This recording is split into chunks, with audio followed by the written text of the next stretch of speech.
Bonjour et bienvenue à Mix-moi ça où on célèbre la chose qui nous réunit le plus et la chose qu'on a tous en commun et c'est la bouffe. Je m'appelle Florence Sidney et aujourd'hui on va célébrer le okra.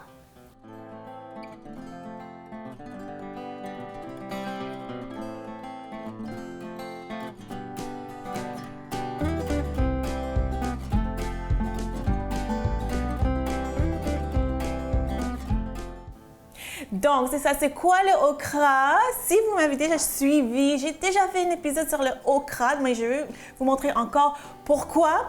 Parce que le okra, en fait, c'est un légume que j'aime beaucoup, mais c'est pas trop populaire. Quoique, premièrement, c'est pas un légume, c'est un fruit. Botaniquement, c'est un fruit, mais on l'utilise comme un légume. Et pourquoi c'est pas trop populaire? Pauvre okra. Bon, je vais vous montrer pourquoi. C'est que elle a une texture, mais ça c'est le okra qui est bouilli, hein. Elle a une texture gluante, ça coule, ça c'est pas de l'eau dans mon bol, là. Ça c'est comme le liquide qui sort quand on fait bouillir le okra, que j'adore. Donc c'est ça, pourquoi j'ai décidé de faire un autre épisode sur le okra? Ben, c'est parce que les gens qui connaissent le okra, ils savent que, c'est ça, il y a cette propriété un petit peu gluante, collante, puis des fois les gens vont pas le manger parce que, c'est ça, c'est un petit peu pas très appétissant. Donc ils m'ont demandé, est-ce que tu peux juste faire une recette où est-ce qu'on ne goûte pas la texture gluante? Donc, je dis, bon, OK, je vais le faire. Donc, aujourd'hui, on va célébrer encore le okra. Puis, pour ceux qui ne savent pas, qui ne connaissent pas, qui n'ont pas vu l'autre épisode, voilà, le okra, c'est un fruit, comme j'ai dit. Il y a plusieurs noms. Donc, moi, je l'appelle okra. C'est aussi appelé le gumbo. C'est aussi appelé le kimbobo, quelque chose comme ça. Et doigt de dame, parce que ça a l'air comme des doigts de belles dames. Donc, il y a plusieurs noms. Puis, c'est ça, c'est un fruit, on utilise ça comme un légume et c'est riche en vitamine C, riche en vitamine K, riche en fibres. Donc, moi, je l'aime bien. Je vais vous montrer une autre recette où est-ce que les propriétés gluantes ne sortent pas. Puis, peut-être vous allez mieux aimer ça à la maison. OK? Donc, c'est quoi la recette qu'on va faire aujourd'hui? En fait, c'est drôle. La recette s'appelle le gumbo. Donc, c'est une recette qui vient du sud des États-Unis. Ça vient de la Louisiane. Donc, c'est vraiment un genre de ragoût mettant en vedette le okra, le gumbo. Avec de la viande. Traditionnellement aussi, il y a des crevettes, mais aujourd'hui, on ne va pas mettre de crevettes. Puis plein d'épices et plein de légumes aussi. Donc, ce que je suis en train de faire maintenant, je vais mettre mon rond. Okay? Puis on va faire chauffer l'huile. Puis je vais vous montrer comment moi, je nettoie, comment j'utilise le okra. Okay? Donc, pour cette recette, moi je vais les garder entiers comme ça, mais je vais quand même, moi j'aime ça couper les bouts parce que moi je trouve que les bouts sont un peu durs. Il y a des gens qui le gardent comme ça, qui l'utilisent comme ça, mais moi j'aime ça juste couper les bouts. Okay?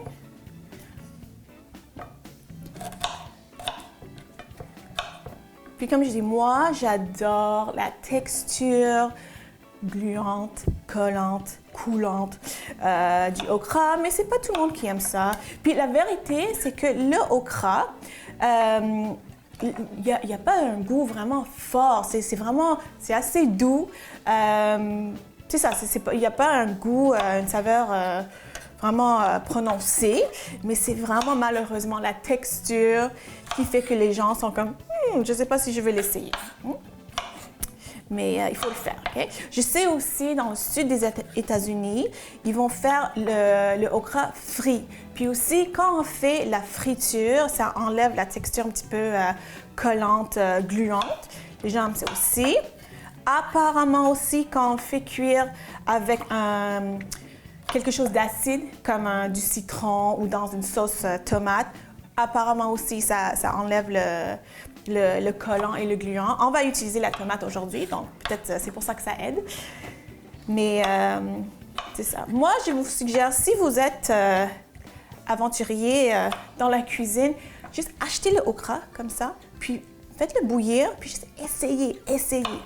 Moi, quand je le mange, juste bouilli comme ça, je mets un peu de jus de citron, sel, poivre, et c'est tout. Puis moi, j'aime ça comme ça.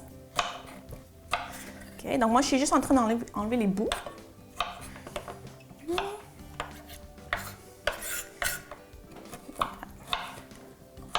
Donc, c'est ça. Comme je dis, le okra, aujourd'hui, la recette qu'on va faire, ça vient du sud des États-Unis.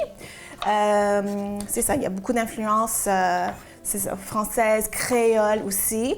Mais le okra lui-même, c'est utilisé dans plusieurs pays du monde, dont c'est ça, les Antilles, en Iran, en Italie, en Grèce, c'est ça, des pays d'Amérique latine. C'est vraiment utilisé un peu partout.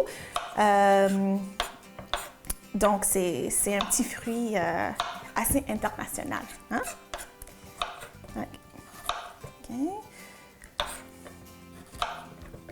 Pour cette recette, comme je dis, moi, je vais garder le okra entier. Il y a des gens qui vont le couper en deux. Moi, j'aime ça les gros morceaux, en fait, entiers comme ça. Bon.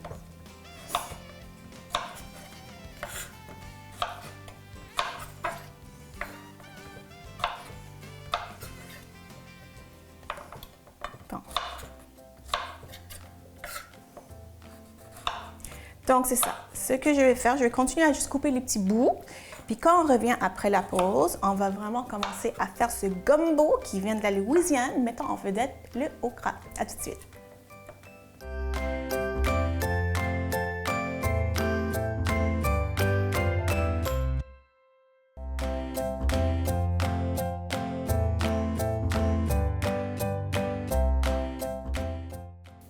Alors, c'est ça, j'ai coupé les petits bouts de mes okras que je vais garder entiers pour mon gumbo.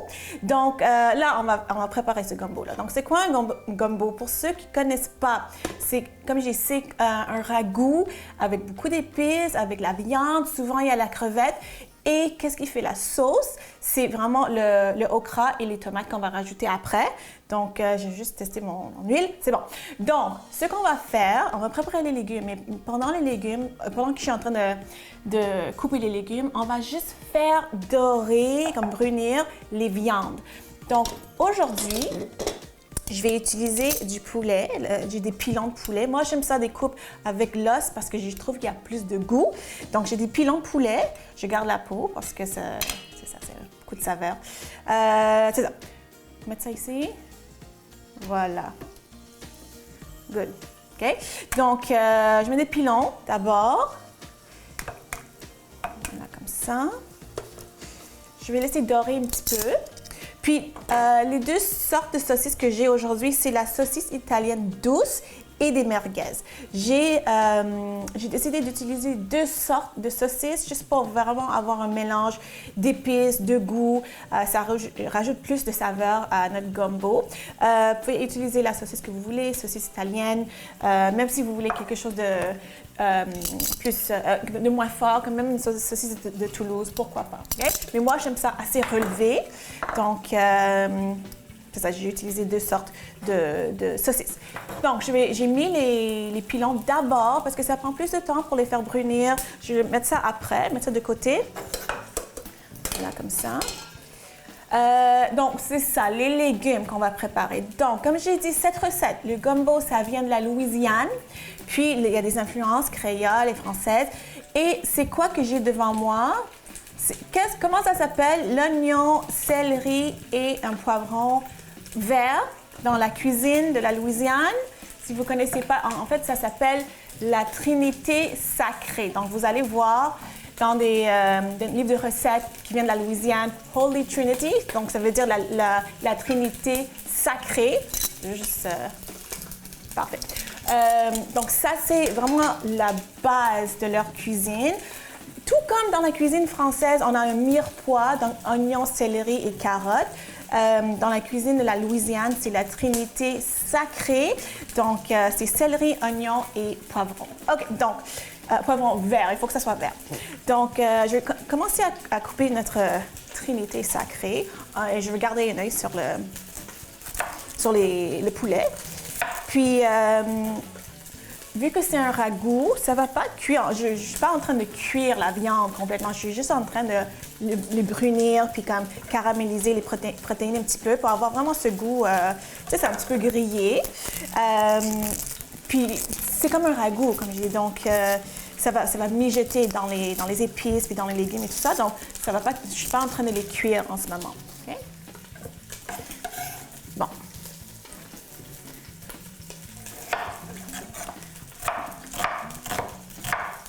Okay. Oignon.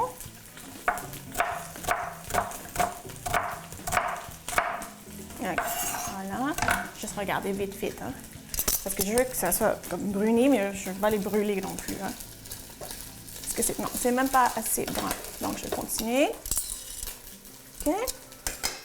OK, oignon, céleri. Puis moi, j'aime ça, des gros morceaux. Regardez, j'ai pas fait de petits dés, je fais des morceaux comme ça, d'oignon et de céleri. Okay, des gros morceaux. OK.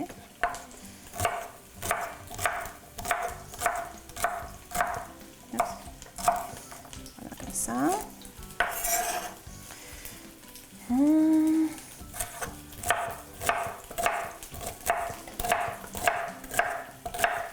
Puis le gumbo dans la Louisiane, c'est vraiment un petit peu comme la sauce tomate pour les Italiens. Hein? Donc, chaque famille a leur tradition, chaque famille a leur recette, chaque famille a les ingrédients secrets aussi. Puis si vous cherchez des recettes de gumbo dans des livres ou à l'Internet, il va y avoir plusieurs variations, plusieurs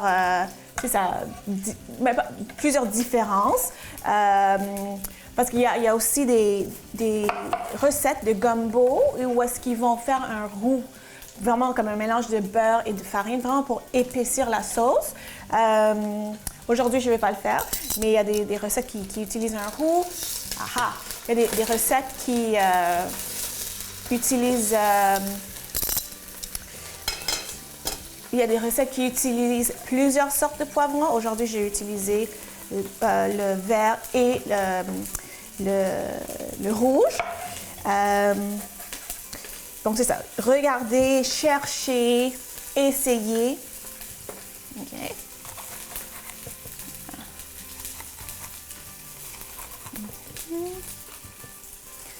Donc, c'est ça. C'est ma trinité sacrée.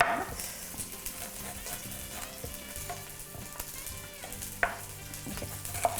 Donc là, je vois que le poulet est en train de brunir. Hein? C'est ça que je veux.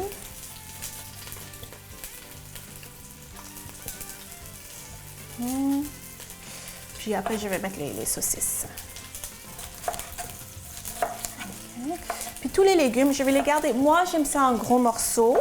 Faut pas les faire trop petits quand même parce que ça va mijoter. C'est un ragoût, donc on ne veut pas de purée à la fin. Hein? Donc, je garde ça en gros morceaux. Regardez mon morceau de poivron, hein? Comme ça. Regardez un là-dessus. OK, donc là, les deux côtés commencent à brunir un petit peu. Je vais mettre les saucisses encore pour brunir, hein? Pour dorer, griller. Okay. C'est ça. Voilà. OK, donc je vais laisser ça cuire un petit peu. Après ça, une fois que c'est assez bien doré, bien bronzé, je vais les sortir puis on va commencer à faire cuire les légumes avec les épices. Donc, revenez après la pause puis on continue avec cette belle recette de gumbo. À tout de suite.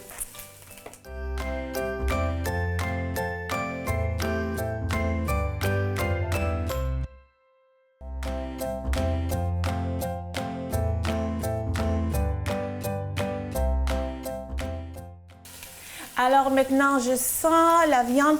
C'est juste la viande, j'ai même pas mis de sel ou pas. Donc là, la viande, elle est prête, je vais sortir. Puis comme je dis, c'est pas cuit à 100%.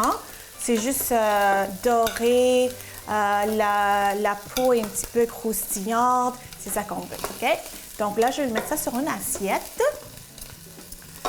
Et là, c'est ça, toutes les saucisses et tout ça, là. Mets ça sur une assiette. On va le remettre après. Là, la magie commence. Donc là, on va mettre notre trinité sacrée. Hein? Puis là, on va utiliser le gras qu'on a utilisé pour la viande. On va mettre notre trinité sacrée. Puis c'est quoi? C'est l'oignon, céleri et poivron vert. OK. Voilà. Tout ensemble. Donc, pourquoi j'ai dit que la magie commence ici? C'est parce que, bon, premièrement, on a une trinité sacrée dans la casserole, premièrement. Et deuxièmement, on va mettre les épices. Donc, c'est quoi les épices qu'on va utiliser? On va utiliser du thym. OK? Du thym. Puis moi, je ne mesure jamais, hein? Je fais ça à l'œil.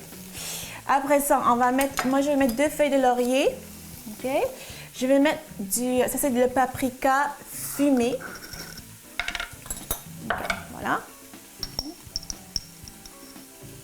Ça c'est bon, ça sent vraiment, vraiment bon.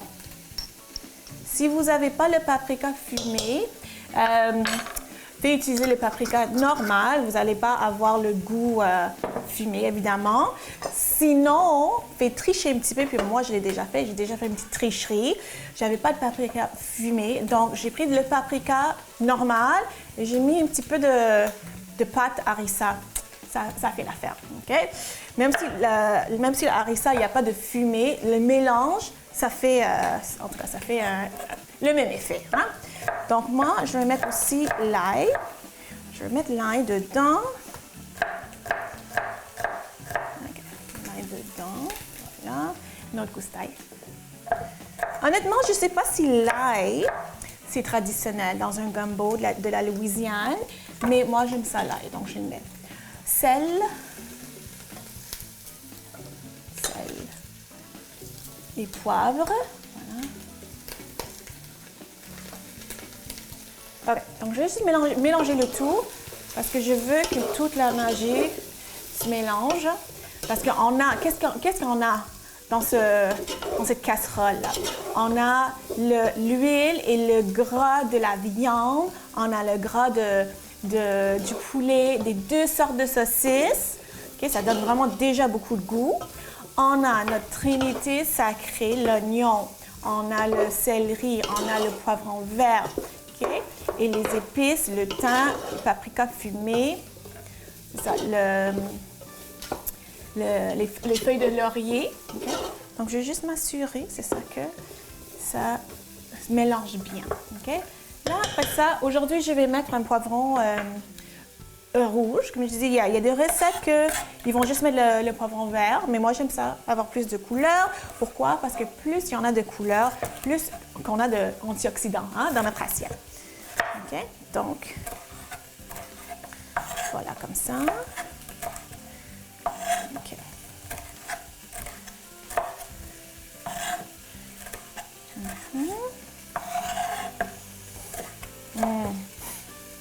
Je le sens, ça sent tellement bon. J'ai vraiment hâte de manger ça, là. Ça, c'est vraiment un plat de réconfort, là. Puis même si c'est un plat chaud, même si c'est épicé, c'est un plat qui se mange bien, évidemment en hiver, mais même en été. C'est ça, le sud des États-Unis, c'est chaud, là, mais ils mangent ces choses-là. Hein, puis c'est vraiment bon, là. C'est vraiment tous les mélanges d'épices. OK. Traditionnellement, il y a des crevettes. Aujourd'hui, je ne vais pas remettre. Si vous faites avec des crevettes, il faut juste le mettre à la fin. À la fin. Parce que les crevettes, ça ne prend pas beaucoup de temps pour cuire. Okay. Mélanger. OK. Ah, c'est tellement bon. OK. Là, après ça, je vais rajouter mon okra. OK? Puis lui, il est gros, mais je vais le mettre quand même. Voilà. OK, je coupe rien. OK, voilà. OK, mettre ça ici. OK, on mélange encore le tout. Je pense que j'aimerais ça mettre un peu plus de paprika fumé parce qu'avec le rajout de okra et tout ça, je le sens un petit peu moins. Puis moi, j'aime ça le goût fumé. Donc, je vais mettre un petit peu plus, hein? Un petit peu plus. Pas trop parce que des fois, si on met trop, c'est comme... En tout cas, c'est trop. Hein? On goûte seulement le goût fumé. Donc, je mélange le tout. Voilà. Ok, ça c'est parfait. Donc, là maintenant, comme je dis, rien n'est cuit complètement. On va remettre la viande. On va remettre, bon, le poulet. Ok, les pions poulet. On va remettre les saucisses. Comme ça. Et là, on va mettre, moi j'utilise une boîte de tomates concassées. Ok, je vais utiliser des tomates fraîches, mais moi j'aime ça, c'est pratique. Hein? Puis il faut que ce soit des tomates concassées, comme un morceau, pas de coulis de tomates ou de passata. Donc là, je vais laisser mijoter ce beau plat de gumbo pendant minimum une demi-heure, mais plus longtemps, mieux c'est. Puis alors, je vais laisser mijoter ça. Après la pause, on va revenir, puis j'ai tellement hâte de goûter à ça. À tout de suite.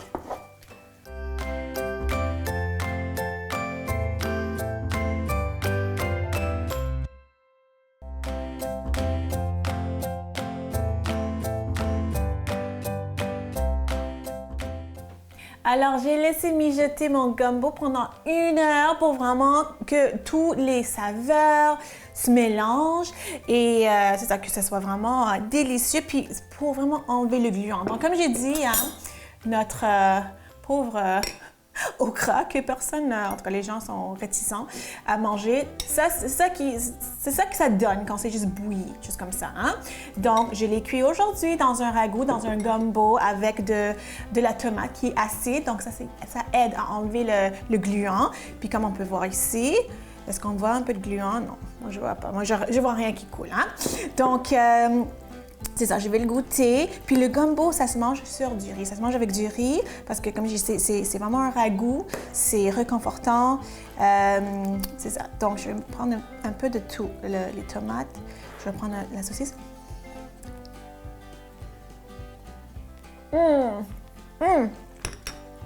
Je suis vraiment, vraiment heureuse. C'est vraiment bon. Toutes les saveurs, le mélange d'épices, la saucisse, les textures, c'est pas gluant. Je goûte les poivrons, puis j'ai gardé des gros morceaux pour que ça soit assez croquant, puis pas en purée.